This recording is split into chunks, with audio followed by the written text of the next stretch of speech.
Yes, I'll please go ahead and say. What section? It's here, one of these. It'll be one of those. The only concern is that percent. So it'll only be the one graduate section.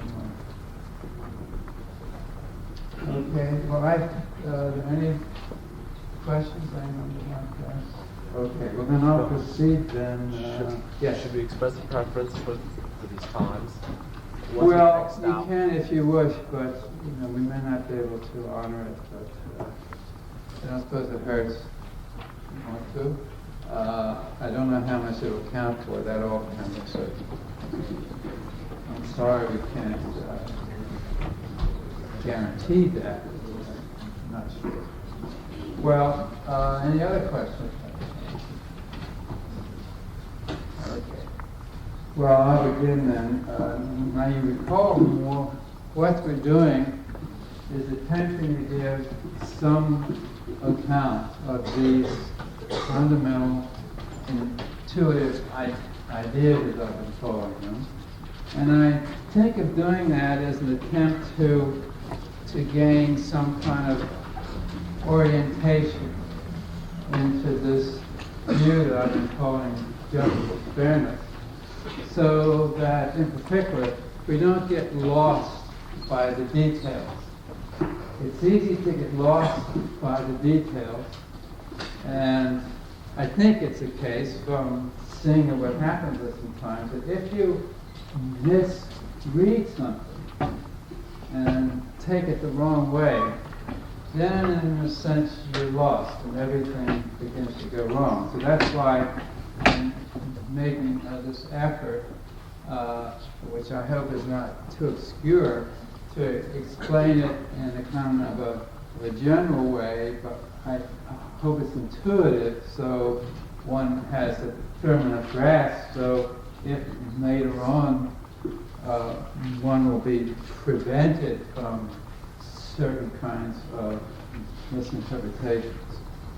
So I'm continuing with that today, and whatever happens and however far I get today, we're going on to Locke on Monday, back to the firm ground where we can see our way about. I'll begin with that on Monday. And then we'll go to Locke and then on to Hume and then go back to today. Now, the other day at the end, at handout number 2, I was sort of explaining how these fundamental intuitive ideas, as I've been calling them, how they kind of hang together and they get specified out of what I have been calling the most fundamental of these intuitive ideas, namely the idea of a society as a system of cooperation between free and equal persons. We then, from that idea, specified it into its perfect realization, and we called that a well-ordered society. We then said, well, we're going to apply this notion and think of it as holding of what we call the basic structure of that society, and only that.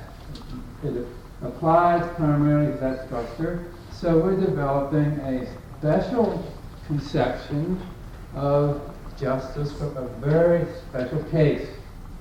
We're not talking about justice in general, but all kinds of things. That is too big a subject. We're going to deal with this because it's very important. We then said, well, how are we going to determine the fair terms of cooperation? Because the notion of cooperation involves the notion of fair terms of cooperation. So then, in order to do that, we introduce the notion of the reciprocal position or mediation, fee, and it's a way of supposing that people who engage in cooperation themselves are going to determine it, nobody else. But they're going to determine it as free and equal persons. Okay, so then we have to go on to specify the notion of free and equal person. And these are persons who have the two moral powers and who are capable of taking part in and engaging in social cooperation over complete life. Some of the details of that we'll come back to. Now today I'm going on to the last fundamental intuitive idea, as I will call it, of reflective equilibrium. And eventually I'll get on to explaining that term. But I'll begin with the notion of justification. And we'll notice that the idea of the reflective equilibrium is related to the other intuitive ideas in a rather different way. It does not, as it were, it isn't a specification exactly of the most fundamental idea of a society, a system of cooperation. Now, the idea of justification can be understood as an element in the notion of society as a system of cooperation, because we then classify that to a well-ordered society when it's ideally realized, and you recall that a well-ordered society is defined as a society in which everyone holds or affirms the same principles of justice, and everybody knows this in this public sense. So they all know that they hold to and affirm the same conception of justice, and also in general that their institutions, their basic structure of their society is more or less just. Now it's a consequence of that since everyone in this society accepts the same principles of justice, that they then have a common point of view in their public conception, in the light of which they can adjudicate the claims that they make against each other and on their institutions when questions of justice arise. So one then thinks of this common public conception of justice that regulates well-ordered society as a kind of basis of justification. So we might say that it's characteristic of a well-ordered society that it has this public basis of justification. Now the idea I want to talk about a bit is this notion of justification in the sense in which I have indicated. Now, first of all, let's think of justification as addressed to other people who disagree with us. That is, it's able to serve that role. So it's addressed to other people who disagree with us, again, always on some matter of political justice. If there is no disagreement, then offhand there isn't anything to justify. In fact, there's something to talk about as to why we agree and so on. But there's nothing to justify. Everything is all right. Whatever discourse there is has another objective. But where there's a need for justification is some kind of a disagreement. So it's addressed to others, and it's an attempt to convince by reason or to reconcile by reason, as opposed to the use of rhetoric, or as opposed to manipulation, and obviously as opposed to coercion and force. It's an attempt to, as I say, to convince by reason from this commonly shared point of view, which is defined by the public conception of justice. So a second point is that would be consequence of this, that justification isn't simply a valid argument from Mr. Premises. It's more than that. The valid argument is instructive in setting out how general statements are connected, how certain principles follow from others, how certain particular judgments can be shown to follow, and so on, from other judgments. And in setting out in some comprehensive way, by the use of argument, one shows how a fairly complicated view, you might say, holds together, and one is able to understand it as a whole, as an intelligible whole. So we might think of the axioms of geometry as kind of explaining to us how all these theorems, how all these propositions hang together in a certain kind of way. And the same thing might be true, although obviously the arguments we give are not very rigorous, but still it explains how a view holds together. And so argument of certain kinds has a place within this view. For example, the argument that we will talk about, the argument from the original position, helps to show how the view hangs together. But it's not in itself justification. It will not be unless the premises from which we start and the conclusions that we get to prove to be generally acceptable. In other words, justification then is always going to proceed from and depend upon some public consensus on various starting points or various judgments that we arrive at. And that is a way to think of it as being a distinct from purely deductive argument.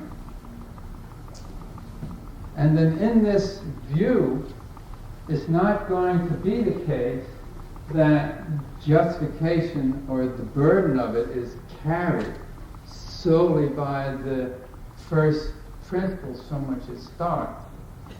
It will be carried to some extent that we can't specify in advance by all the various kinds of considered convictions and considered judgments. But we'll come to that in a moment. But because it's always going to be based in some way on public consensus that I call on considered convictions, and the attempt or the idea in stating that these fundamental and intuitive ideas is that they do help express and to bring out what I think is a kind of a core element of a conception of justice that people in a democratic society might share. And if I'm wrong about that, and if you find yourself not in any way attracted by any of these ideas, then it's not going to have any force, no matter how involved. In the end, these ideas are going to have to appeal and to allow for us to develop various notions that we're going to find, or at least I hope one will find on reflection, that we're able to accept and to give some weight to. Now recall then that the task of political philosophy, or as we take it to be for the time being, within a democratic society, is to attempt to resolve, if possible, this conflict between, stylize it between the tradition that stems from Locke and that which it stems from Rousseau, on the correct interpretation about how to balance the claims of liberty and equality. And what we have to do is to uncover, and even perhaps fashion, some kind of notions that are in the public culture and that will provide this basis for shared consensus, and the fundamental ideas are an attempt to do that. Now, I think it's too much to expect that one could ever achieve full agreement on these matters. And one isn't attempting to do that in any realistic way. But it would be enough of any view if it served to narrow the range of disagreement, and if it then made, in the light of being able to do that, it made social cooperation on a basis of mutual respect easier. It was able to sustain that, so it could be carried on and maintained. In the absence of all disagreement, there would be no need for what I call the public conception of justice on some particular issue, or issues that one could just proceed without requiring that. Now, perhaps it could serve some other purpose. Perhaps it could serve some purpose of just plain self-understanding. But leaving that aside, and think of the purpose of trying to work out a political conception of justice as aimed at some sort of conflict, it would not serve that purpose, and there would be no need for it. There are some remarks to this effect in T.J. pages 44 to 5 in that connection. Now, finally, observe the following about justification, namely that the aim of it is practical. Now, by that I mean not that all views regard that as the same, as I will mention in a moment, but in TJ, and anyone calling justice as fairness, that the aim of it is practical, namely to preserve the conditions of social cooperation on a basis of mutual respect. And since justification depends on some agreement in judgment, some agreement in fundamental convictions or considered convictions, as I'll call them, what it does is to attempt to fashion a basis for that kind of agreement, if possible. So, in that sense, it's practical. And what we will appeal to in the end, as I will go on to in a moment, is to the kind of agreement that we might be able to reach when all of our considered convictions are brought into what I will call a reflective equilibrium. Now, perhaps this idea of agreement as practical is clearer, or I can make it clearer, if we contrast it with another notion of justification, namely to show that a certain conception or the principles of a conception are true of an independent and prior moral order of political values, or that this conception is accurate to an independent order of that kind. In other words, it has to characterize or describe or represent some prior and independent order. That is another way in which justification can be viewed, and much of the attempt in philosophy is to give an analysis of moral judgments and of value judgments, an attempt to characterize the conditions under which they may be true or false, or how they can be shown to be such. Now, in this view, we don't reject that idea, nor does one assert it. it's not being either, say, denied or affirmed. It's being put aside. And the conclusions that we come to may or may not throw a light on that view. Primary thing one is attempting to do is to see whether certain kind of agreement in what I'm going to call general and wide reflective equilibrium is possible.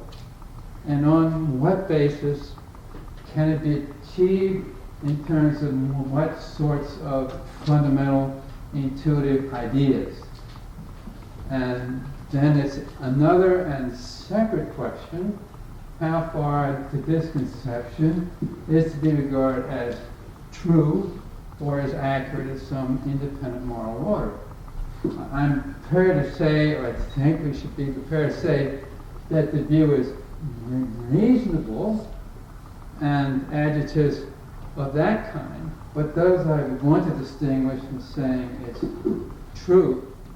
But again, one isn't denying that. And that, I think, is an important point to make, because it's an aspect of this view, so far as possible, not to make it, and particular acceptance of it, depend upon long-standing and still debated, and probably always will be debated, philosophical issues.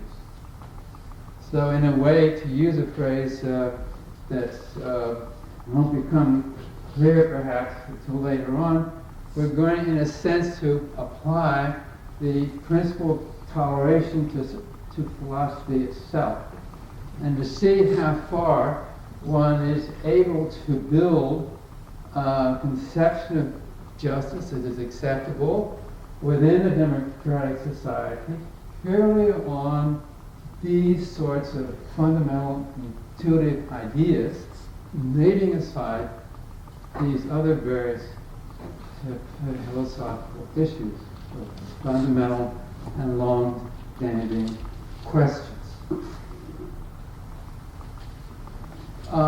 Is there anything there that I said that seems particularly obscure to people? I'll pause here for a moment, because the next thing I have in mind to talk about is reflective equilibrium. That's something with a big dose of definitions and things. Is this all right so far?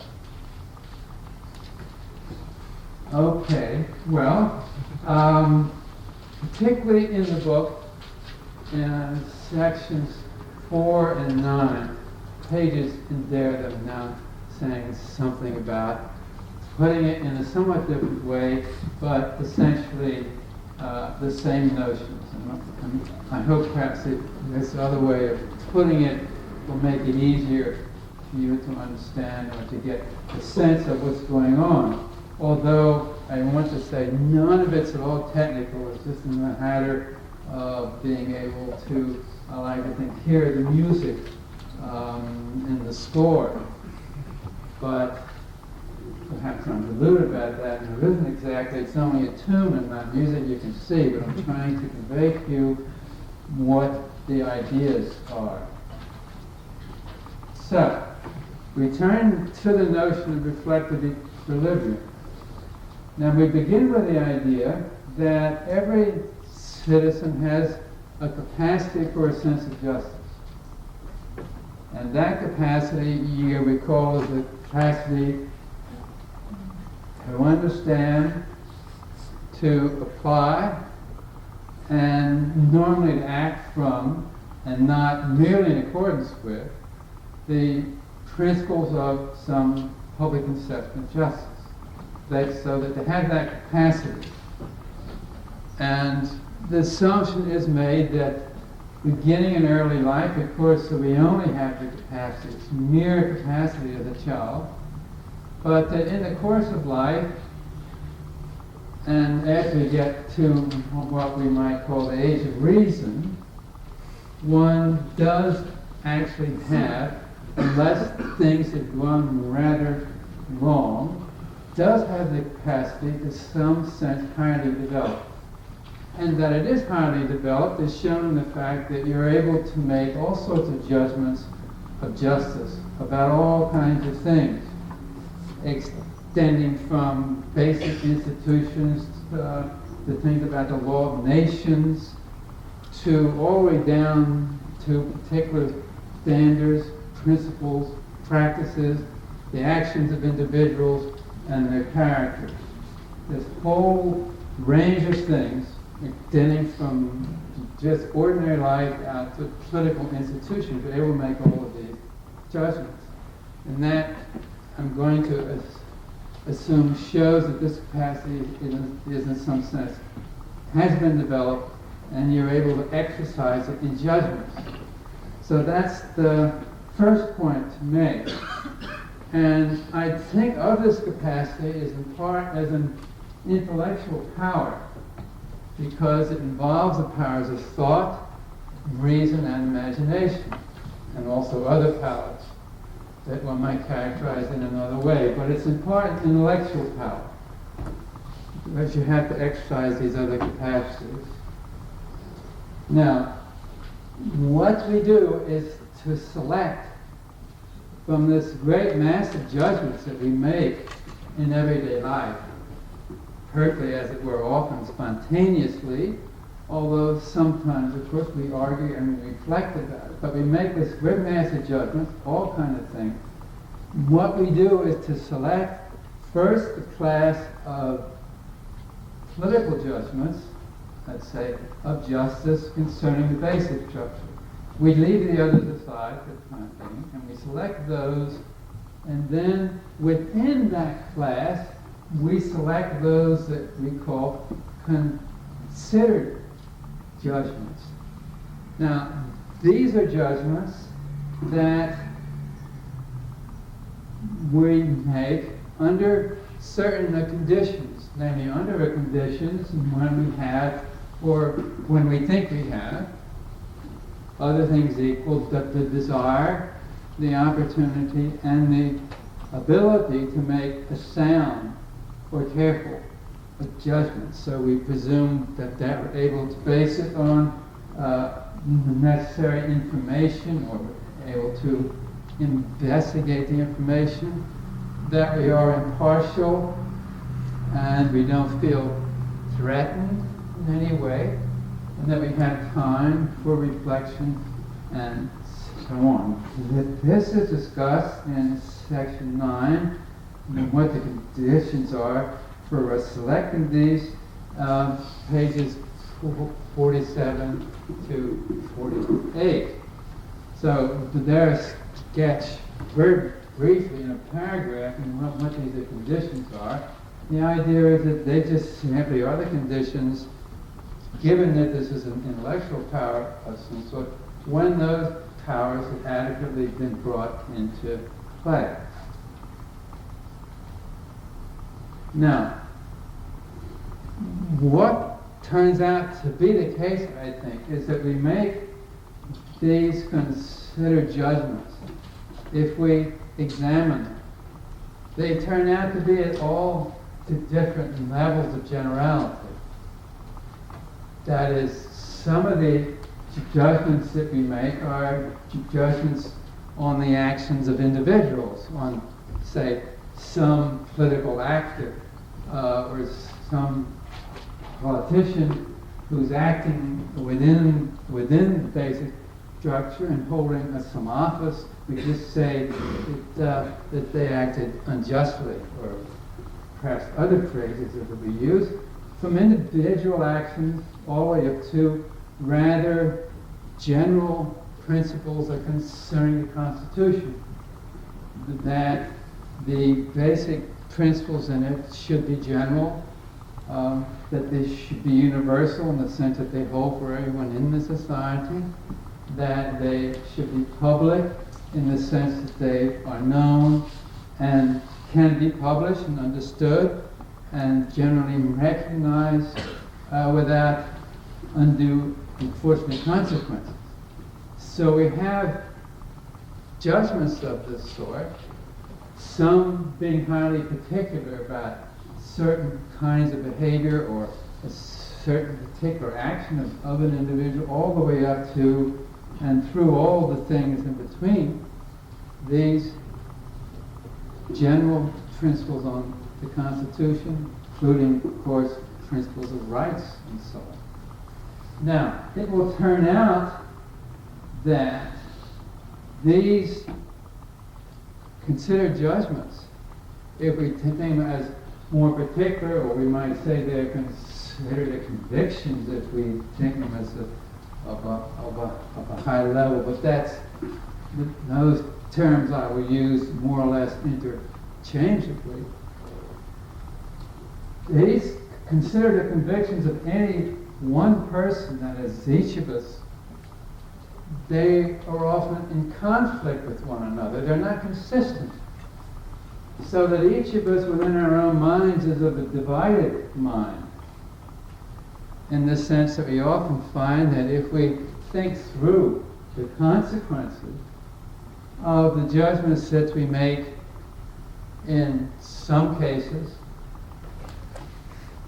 that these consequences or implications will conflict with judgments that we make in other cases.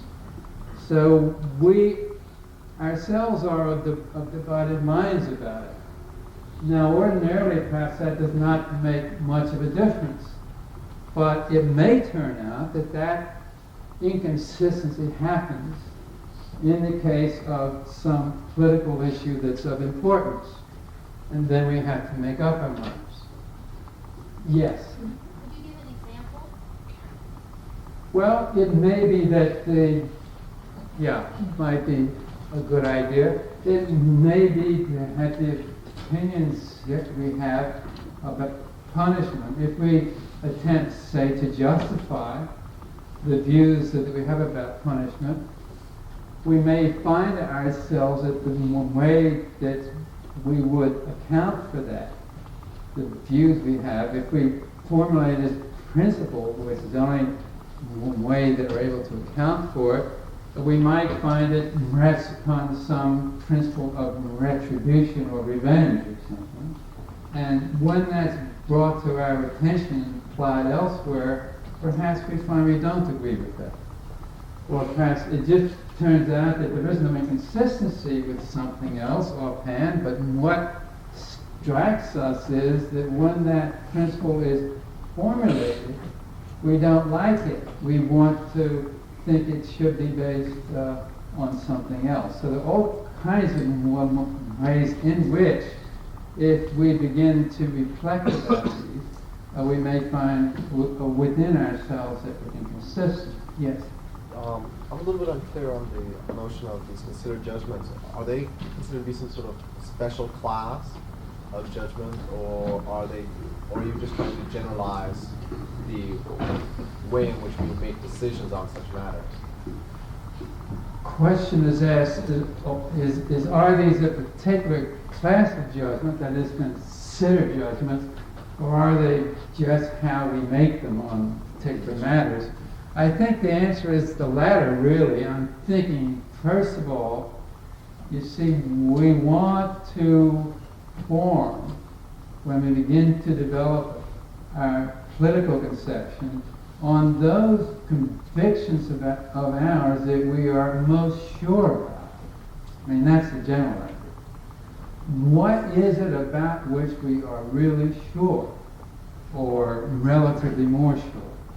Now, in the book, the term is used for these things about which we are very sure, the term fixed point. Now, that's just sort of a metaphor, but the idea being there are probably some judgments that we're just not going to change, no matter how much we think about them. E.g. that this isn't particularly a political judgment, but it often has, of course, political consequences or implications, that it's unjust or wrong, unjust being a little flat, perhaps you want to say something else, to inflict unnecessary suffering on people.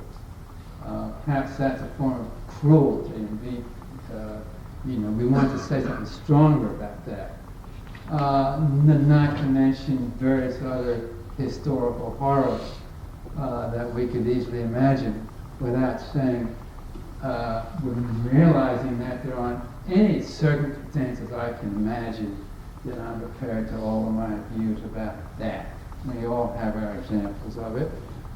Slavery is an example, serfdom is an example, religious persecution. All these are things that within a democratic tradition, I'd say, are fixed points, I think.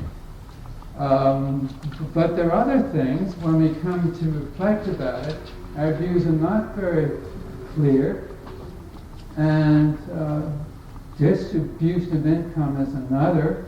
People have, I think, a variety of criteria that they tend to apply in that case, and I think they are relevant at different kinds of cases and different levels. And we will talk about this, for example, when we come to Mill, who is very good on this.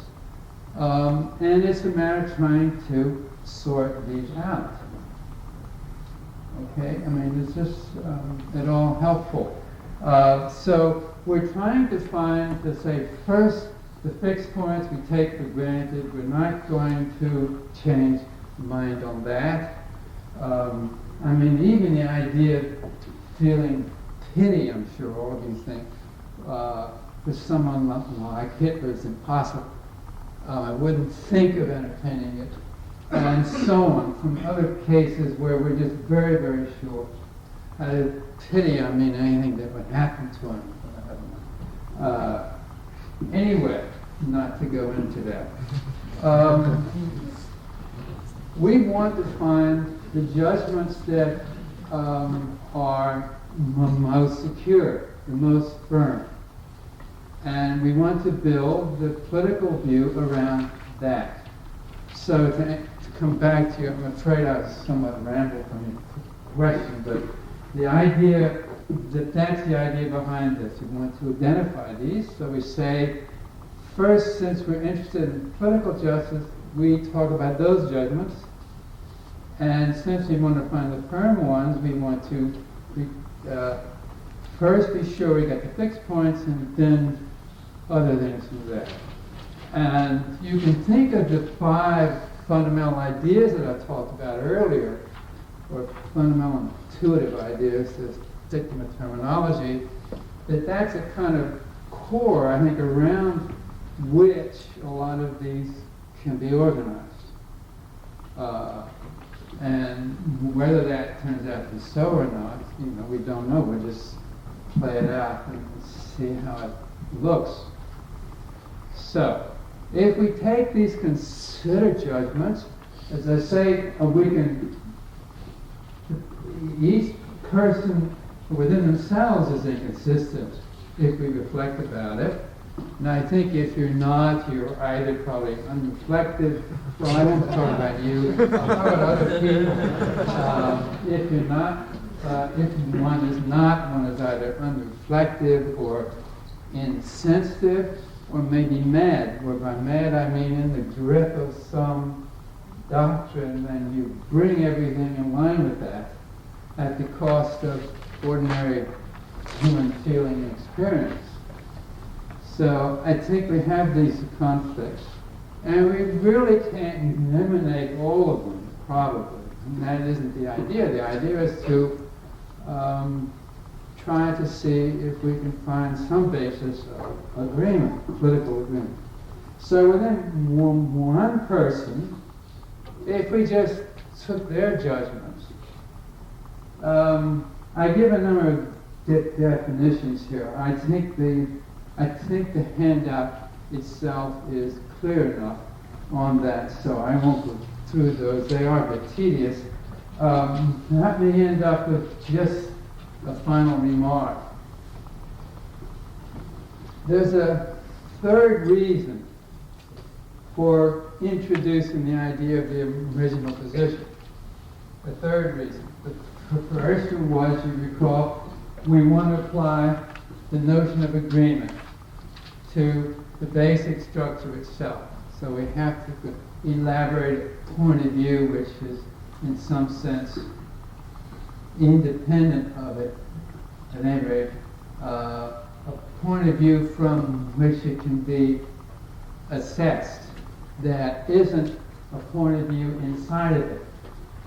Well, that's a metaphor of sorts, but we'll come to that, just how that's done. The other reason for introducing the original position was that we wanted to determine the fair terms of cooperation by an agreement between those engaged in cooperation. The original position is a way of understanding how we might try to make sense of that idea. The third reason for introducing it, and when we come to chapter 3, we introduce another, but all of these sort of hang together, so it won't be that confusing, I hope.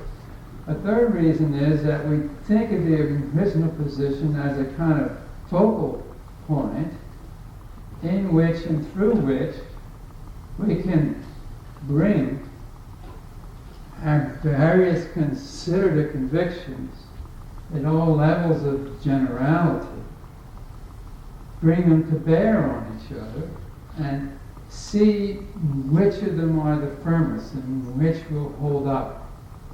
And I talk about this, I believe, on pages 18 to 21. You want to look at those pages. But the idea is that if it should turn out that the principles agreed to in the original position lead to judgment, particular judgment, that we can't accept in practice, that is, we just find ourselves not able to accept that, then we have to go back somehow and revise how the original position was described. We can't accept the outcome of it. On the other hand, it may turn out, when we think about the principles that would be agreed to in the original position, it may turn out that we are prepared, when we see the consequences, to revise our particular judgments. The case I mentioned about punishment, perhaps an example, if it turns out that the judgments that we actually hold, the particular ones, depend upon some principle of revenge or retribution, it seems, and the principles we get from the original position would make punishment depend only on what's required to, say, preserve social cooperation, and penalties ought to be ordered in a certain kind of way. We can work that out in some fashion, and retribution or punishment or revenge in itself is excluded.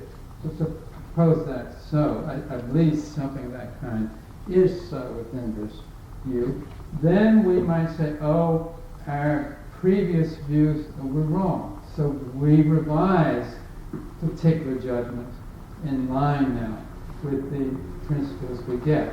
Well, that's the kind of thing I mean by bringing our considered convictions and judgments to bear on each other. We see what the consequences are of affirming them within a certain kind of framework, and then if there's a jar between the things we've held before, which one is going to give way. And in advance, there's no way of knowing. That is, it may be the principle, it may be the particular judgment. It can be either one. It's not the view in TJ that principles or general convictions carry the sole burden of justification. Any considered a conviction at any level we may decide ought to be held on to against principles of an abstract or general kind. There's all these kinds of judgments can have credibility to us, and any can override the other. What we decide in reflective equilibrium is how to make these adjustments. So the kind of justification that we end up with, I will say, is a coherence view in that sense, as opposed to some view that proceeds from, this isn't a very popular view today, but just to mention it in order to illustrate the contrast, as opposed to a view that proceeds from first principles, which are said to be self-evident, or perhaps number rational intuition as necessary, or something of that kind. We'll go into this in some more detail later, but on this view, we decide in reflective equilibrium how to make these adjustments, and it can go either way, as opposed to general and particular or in between sorts of judgments. But eventually the hope is, that is, in this sort of ideal notion of reflective equilibrium, that each of us will arrive at some coherent organization of their considered convictions of political justice. And when that's so, one then says, if in the process you have examined a variety of conceptions of justice, then on the handout refer that as wide as opposed to narrow reflective equilibrium. And then at the moment everything is in order, as best as we're able to do at that time. Well, any questions anybody would like to ask about this? I know this is very abstract, but I hope as we go on, be able to fill out the picture with examples of the sort I do ask to do. There are a number of examples in the text, I think, to help you with this. I think there are some that help us with that. Well, please, if you're taking the class for credit, hand in a card, and we hope by Monday to have the class list that will be posted upstairs. We hope to have the sections for next week. And the handouts are here. I'll put them on the table. Which sections are you doing? I don't know. I think it's another way to find a card.